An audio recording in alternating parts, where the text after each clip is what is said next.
ఓం మహాగణాధిపతయే నమః. ఓం గురుభ్యో నమః. ఓం శ్రీమాత్రే నమః. మనం ఈరోజు 12 లగ్నాల వారికి కూడా మీకు ఒక లక్ష్మీదేవి యొక్క అనుగ్రహం కలిగేటప్పుడు కలిగేటువంటి సంకేతాలు, అది మీకు స్వప్న రూపంలోన నిత్యం జరిగేటువంటి విషయాలు ఏవైతే ఉంటాయో వాటి రూపంలోని, లేనట్లయితే ఒక్కోసారి మహాదశ మారేటప్పుడు మీ యొక్క లగ్నానికి ఏ మహాదశ వచ్చినప్పుడు ఎటువంటి వాటి ద్వారా వస్తాయి అనేటువంటి దాన్ని మీకు ఎండింగ్లో చెప్తాను. కాకపోతే స్టార్టింగ్లో ఏంటంటే మీ లగ్నానికి పూర్తి వివరణ మాత్రం ఎండింగ్లో ఉంటుంది. బట్ మీ లగ్నానికి మీకు ఎటువంటి సంకేతాలు మంచిని సూచిస్తాయి, ఎటువంటి సంకేతాలు మీకు కలిగినప్పుడు జాగ్రత్తగా ఉండాలి, దానికి పరిహార మార్గం ఏం చేసుకోవాలో కూడా చెప్తాను నా పండితుడికి. ఇది మకర లగ్నము, మకర రాశి. మకర లగ్నం వారికి మీకు ఆ లగ్నంలో పుట్టినందుకు మీకున్న గొప్ప యోగం ఏమిటంటే మీరు ధనము వేరు వేరు అవ్వదు. మిమ్మల్ని మీరు ప్రొజెక్ట్ చేసుకోవడమే ధనం. ఎందుకంటే లగ్న ద్వితీయాధిపతి ఒకటి. ఇంకోటి మకరం పట్టు అంటారు, అంటే పట్టుదల ఎక్కువగా ఉంటుంది మకరం వారికి. ఇది సాధించాలి అంటే ఖచ్చితంగా సాధిస్తారు. అయితే ఈ మకర లగ్నం వారికైనా ఎనీ లగ్నం గుర్తుపెట్టుకోండి, పరాశర మహర్షి చెప్పినటువంటి ఒక శ్లోకం ఉంటుంది, 2 శ్లోకాస్ ఉంటాయి. ఆ ఆధారంతోనే మనకి మహాదశలు అంతర్దశలు కలిసి రావడం జరుగుతుంది. ఫస్ట్ పాయింట్ నెంబర్ 1, సర్వే త్రికోణ నేతారో గ్రహాః శుభలప్రదాః. మహర్షి చెప్పాడు. అంటే ఏమిటి? త్రికోణాధిపతులు ఎప్పుడు శుభాన్ని ఇస్తారు. అయితే అది ఎప్పుడు ఇస్తాడనే దాని కండిషన్ మీద ఒక శ్లోకం చెప్పాడు. ఆయన ఏమిటది అంటే, ఆత్మ సంబంధినో ఏచ ఏ నిజ సధార్మిన దశాంతర్దశాస్వేవ దిశంతి స్వదశాఫలం. అంటే ఆత్మ సంబంధం బట్టి, అది పిఏసి బట్టి ఉంటుంది. అంటే ప్లేస్మెంట్ ఆస్పెక్ట్ కంజంక్షన్స్ బట్టి ఆ యొక్క మహాదశ యోగిస్తుందా యోగించదో నిర్ధారణ చేసుకోవాలి అన్నాడు. అయితే ఇక్కడ మనం అర్థం చేసుకోవాల్సింది ఏంటి, అంటే లక్ష్మీ యోగం గురించి మాట్లాడుకుంటున్నాగా, మీకు శని, బుధుడు, శుక్రుడు, రాహు ఈ లగ్నానికి శుభుడు, పరాశర మహర్షి చెప్పిన శ్లోకం పరంగా. అదేవిధంగా రవిచంద్ర. అయితే మనకి అష్టమాధిపతి అయిన రవిని పాపిగా తీసుకోవద్దు అంటాడు, ఎందుకంటే తండ్రి కారకుడు కాబట్టి. ఇక్కడ చంద్రుడు, కేతువు, కుజుడు, గురువు పాపులుగా చెప్తారు. అయితే ఇక్కడ మీరు అర్థం చేసుకోవాల్సింది ఏంటంటే, అది ధనయోగాన్ని ఇస్తే కనుక పాపగ్రహం అయినా కూడా ధనయోగం ఇస్తుంది. ఒక్కోసారి మీకు లగ్నానికి శుభులైనా మంచి గ్రహం అయినా సరే ఒక్కోసారి ఇబ్బంది ఇస్తుంది, ఏది పాడైతే కనుక.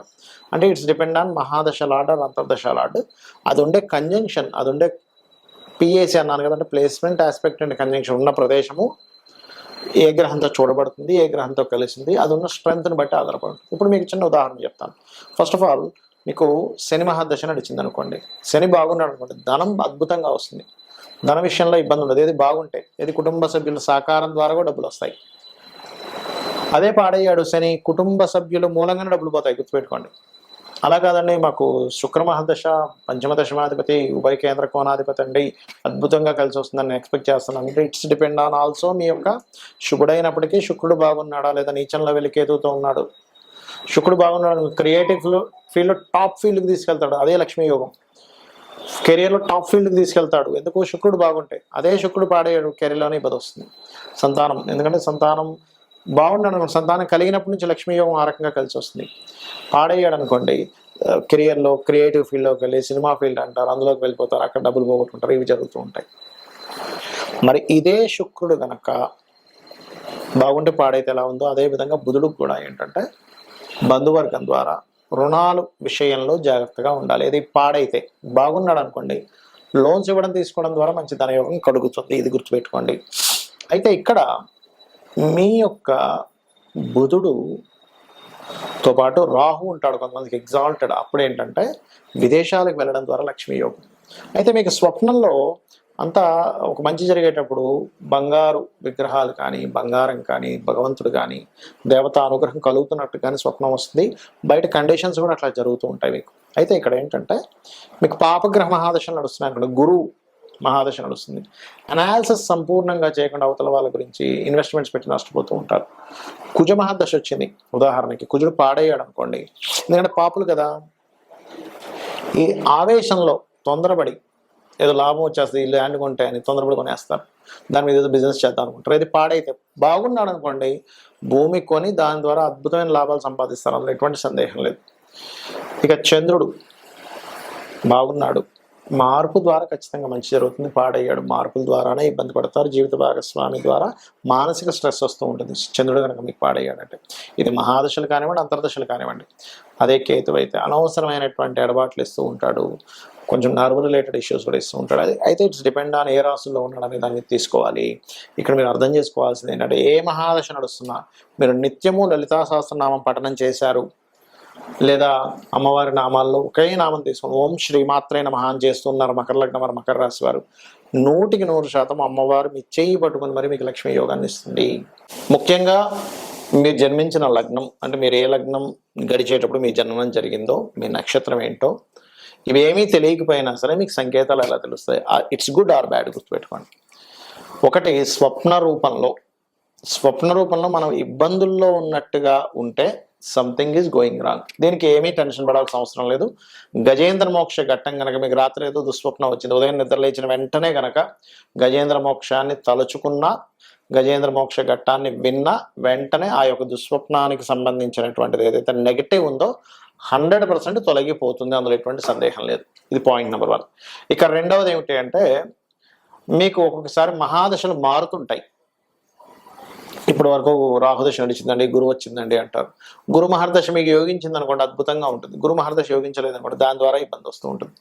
అయితే ఇక్కడ మీకు పర్టికులర్గా ఏదైనా మహాదశ మారబోతున్నప్పుడు సిచ్యువేషన్స్ అన్నీ మారుతూ ఉంటాయి. అప్పుడు చాలా క్లియర్గా మీరు అర్థం చేసుకోవాల్సింది ఏంటంటే, ఈ మహాదశ ఇక్కడ ఏదో ఇవ్వబోతుంది, అది స్వప్న రూపంలో చూపిస్తూ ఉంటుంది. దాని సిమ్టము మనం ఎక్కడికైనా వెళ్తూ ఉంటే పనులు ఆగుతూ ఉంటాయి, లేదా మీకు లక్ష్మీదేవి అనుగ్రహం ఉందనుకోండి, వెళ్ళిన ప్రతి పని అయిపోతూ ఉంటుంది. స్వప్నంలో కూడా అద్భుతమైన స్వప్నాలు వస్తూ ఉంటాయి. మీకు ఎప్పుడూ కలగనంత, ఇప్పుడు మీరు ఏదైనా ఒక అమ్మవారి ఆలయానికి వెళ్ళారనుకోండి, ఆ ఆలయానికి వెళ్తే మీకు కొంచెం స్పెషల్ ట్రీట్మెంట్, అక్కడ ఉన్న వాళ్ళు ఎవరో పరిచయం ఏర్పడి, రాండి సార్ మీరు మిమ్మల్ని తీసుకెళ్ళి లోపల నేను మీకు చేయిస్తానని, ఇట్లాంటివన్నీ జరుగుతున్నాయంటే అమ్మవారి అనుగ్రహం ఉందని మీరు అర్థం చేసుకోవాలి. అలాగే ఒక్కొక్కసారి ఏం జరుగుతుందంటే, మన మహాదశతో సంబంధం లేకుండా మనం ఉన్నటువంటి గృహంలో ఏదైనా వాస్తు దోషం ఏర్పడుతుంది. అంటే అలాగా నైరుతి, చాలా మందికి ఇవాళ రేపు నైరుతి బాల్కనీస్ ఉంటున్నాయి, పెద్ద పెద్ద బాల్కనీస్ ఉంటున్నాయి. నైరుతిలో ఎప్పుడు కూడా స్పేస్ ఎలిమెంట్ అనేది ఎక్కువగా ఉండకూడదు. ఎక్కువ స్పేస్ ఎలిమెంట్ అక్కడ ఉంటే ఏమవుతుందంటే, మనల్ని రక్షించేటువంటి వ్యవస్థ 2 రకాలుగా ఉంటుంది. ఒకటి దేవత, రెండవది పితృదేవత. ఎక్కువ స్పేస్ ఎలిమెంట్ కనుక అక్కడ ఉంటే, అంటే పెద్ద పెద్ద కిటికీలు పెద్ద పెద్ద ఓపెన్ చేసేసి పెడితే కనుక ఏమవుతుందంటే, పితృదేవత వ్యవస్థ ఏదైతే ఉందో అక్కడ వాళ్ళు మనల్ని సేవ్ చేసేటువంటి కనెక్టివిటీ, కమ్యూనికేషన్ తగ్గుతుంది. అందుకే పూర్వకాలంలో నైరుతిలో చీకటి గదులు కట్టేవారు. ఎందుకు అంటే, చీకటి గది ఉంటే అక్కడ పితృదేవత ఎనర్జీ బాగా పెరుగుతుంది, మనకి వాళ్ళ బ్లెస్సింగ్స్ లభిస్తాయి, దాని ద్వారా ఇబ్బంది ఉండదు అని. సరే, ఇప్పుడు అపార్ట్మెంట్ కల్చర్ కదండి, ఇప్పుడు ఎక్కడ చీకటి గదులు కట్టుకోగలము అంటే, నైరుతి బెడ్రూమ్ని వీలైనంత మటుకు చీకటిగా ఉంచండి. ఈశాన్యము, తూర్పు, ఉత్తరం అంతా కూడా మంచి వెలుతురుగా ఉండాలి, ఎప్పుడు కూడా గుర్తుపెట్టుకోండి. దానికి మీరు గమనించవచ్చు, అలా చేస్తున్నప్పుడు ఉండేటువంటి ఫలితానికి, అలా చేయనప్పుడు ఉండేటువంటి ఫలితం మీరే కళ్ళారా చూస్తారు. అలాగే మరొక విషయం ఏంటంటే, ఇక్కడ మనకి లక్ష్మీ అనుగ్రహం దేవతా ఆరాధనతో పాటు పితృదేవత ఆరాధన వల్ల కూడా కలుగుతుంది. అది ఎలాగా అంటే, రోగం రాకపోవడం కూడా లక్ష్మీ అనుగ్రహమే. ఆకస్మికంగా ఇబ్బందులు పడుతున్నాము అంటే, దాని నుంచి బయటపడుతున్నామంటే కూడా లక్ష్మీ అనుగ్రహమే. అంటే ఇబ్బంది పడ్డా కూడా బయటపడగలుగుతున్నామంటే. కాబట్టి మీరు ఒకటే గుర్తుపెట్టుకోండి, కొన్ని సంకేతాలు అమ్మవారు మనకి స్వప్న రూపంలోని, అలాగే ఒక్కొక్కసారి మీరు బయలుదేరేటప్పుడు ఏదైనా ఒక సంఘటన, మనకు బ్యాడ్ న్యూస్ వింటాము, లేకపోతే గుడ్ న్యూస్ వింటాము, ఇటువంటి వాటి రూపంలోని, మరియు ఏదైనా గృహంలో మార్పు చేయడం ద్వారా కూడా, అంటే అలాగా ఇంట్లో లక్ష్మీదేవి తిరగాడాలి అంటే ఏం చెప్తారు శాస్త్రాల్లో, ఇల్లు ఎప్పుడు కూడా గొడవలతో ఉండకూడదు. Point number 1. గొడవలు లేవు, అంత హ్యాపీగా ఉంటున్నాం, లక్ష్మీ అనుగ్రహం ఉంది. ఇంట్లో ఎక్కువగా మనకి చూడండి, ఒక్కోసారి ఏమవుతుంటుందంటే, ఏవో చప్పుళ్ళు వినిపిస్తున్నట్టుగా అనిపిస్తూ ఉంటుంది. ఇంట్లో అందరూ అనారోగ్య పాలవుతూ ఉంటారు. అప్పుడు కూడా ఏదో something negative is going wrong. అది న్యాచురల్గా వాళ్ళకి హెల్త్ బాగాలేదు, దట్ ఈస్ డిఫరెంట్ థింగ్. కానీ అందరికీ అనారోగ్య పాలవుతున్నారు అంటే సంథింగ్ ఈజ్ గోయింగ్ రాంగ్ అనే విషయం మనం అర్థం చేసుకోవాలి. అలాంటప్పుడు ఏం చేయాలి? ఇంట్లో సింపుల్గా ఏం లేదు, మీరు మనకి గోమూత్రం ఉంటుంది, చక్కగా చల్లి కల్లుప్పు వాటర్లో వేసి, కొంచెం పసుపు, వీలైతే గంధం కూడా కొద్దిగా వేసి, ఒక 15 నిమిషాలు ఆ గోమూత్రం ఉన్న తర్వాత తుడిసేసేయండి. అలా 11 రోజులు చేయండి కంటిన్యూస్గా. అదేవిధంగా బయట ఒక గుమ్మడికాయ లాంటిది కట్టుకోండి. దీనివల్ల ఏమవుతుందంటే, ఇంటికి ఉండేటువంటి నెగటివ్ ఎనర్జీ ఏదైనా ఉన్నా పడుతుంది. ఎందుకంటే మనము కేవలం మనం మహాదశ అంతర్దశ జాతచక్ర రీత్యా మాత్రమే కాకుండా మనం నివసించేటువంటి గృహం యొక్క ప్రభావం కూడా మన మీద ఉంటుంది. కాబట్టి ఇవి చేయడం ద్వారా మీకు ఖచ్చితంగా ఫైనాన్షియల్గా కానీ ఆరోగ్యపరంగా కానీ లక్ష్మీ అనుగ్రహం కలగడం ద్వారా మీరు ఆనందంగా ఉంటారు.